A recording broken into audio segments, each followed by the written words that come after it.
So this is an excerpt from Speak to Me, a story about a man and his dog that will appear in the Westchester Review. I'm sure you've all heard of. I hadn't. In 2023.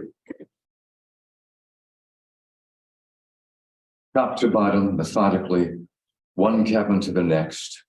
3 months, this man, this war veteran, who could fix almost anything, repaired or replaced the cabin's leaky roofs, damaged walls, peeling paint, cracked or rusted plumbing.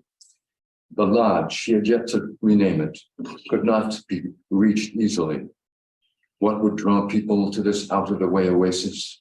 One thing and one thing only: peace and quiet. The solitude of uninterrupted land populated only with trees, dandelion fields, sylvan foliage, home to birdsong and butterflies.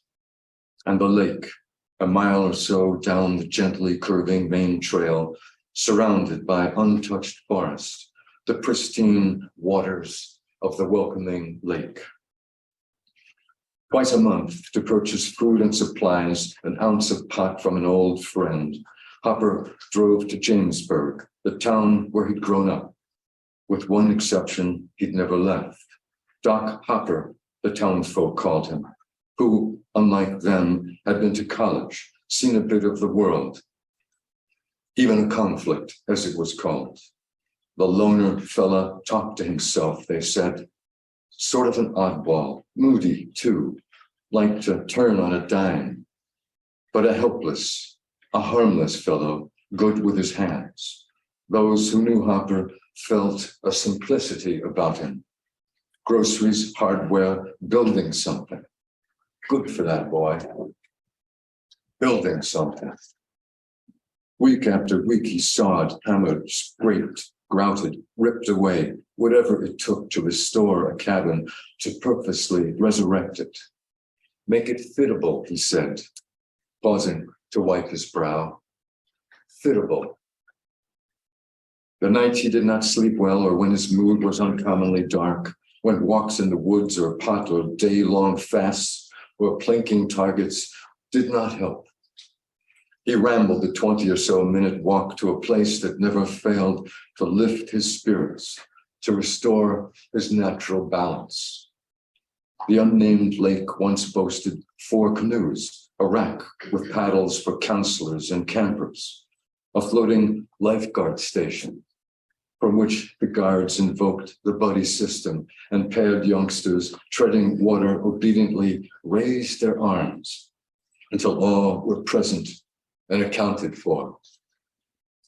Now, tethered to a weather-beaten pole, only a flat-bottomed wooden rowboat remained. To enter it in one fluid motion, Hopper would crouch, lean forward, grasp the gunwales with each hand, step into the craft without rocking it, duck walk his way to the center seat, deftly lift and fit the oars to place, and row and row. First to the lake's center, where he would cast anchor and lazily allow himself to drift. So peaceful here, so tranquil and quiet. Birds and wind and rustling trees. The casual wake of a hungry fish breaking the water's glassy surface. Hoisting anchor, he would explore, as if for the first time, the lake's forested perimeter. Sun-dappled coves, lichen-covered rocks where soft-shelled turtles basked in the heat of the day. The orderly routine of work, eat, sleep, the prescribed pills, the costly herb, the ritual of setting up tin can targets, plinking from 50 yards, the single ping of the bullet's exit entry. The sight of the tin statuettes falling one by one, when these fail-safe things failed to mend his affliction, to improve or subdue it, the march to the lake, the art of entering the wood boat, deftly seating himself in its center, without exception, brought relief. For Hopper, it is the sight and sound and heft of the long oars, how they dip and slip into the calm, deep water, are pulled bracingly to oneself, rhythmically lifted out of the water, thrust once again forward, once more slipped into the lake, the backward heave now propelling the boat forward. What joy the orderly motion brings to him. What joy in the continuous rhythm of wavelets murmuring against the wood prow. The gift of intimate patterns inscribed on the surface of the stern's retreat. What joy. And these inestimable moments, the flat-bottomed boat saved him, as nothing else could. Why? He did not know. One afternoon, returning from town on the porch of cabin 8, he spied the dog, tenderly licking its right paw, which appeared to be wounded.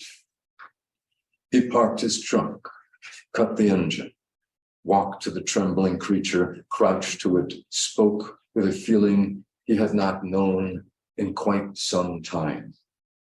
Let me help you, fella. There. Let me help you. The dog's thoughtful eyes appeared to trust the tone of Hopper's voice, the easy manner of his movement.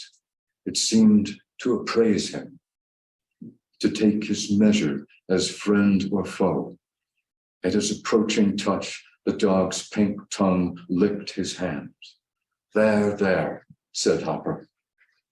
Gently, he scratched the dog behind its ear, gently stroked its head.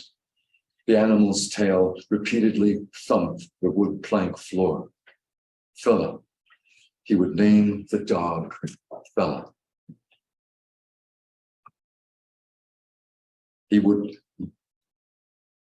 Hopper stood up, took a moment to straighten his back.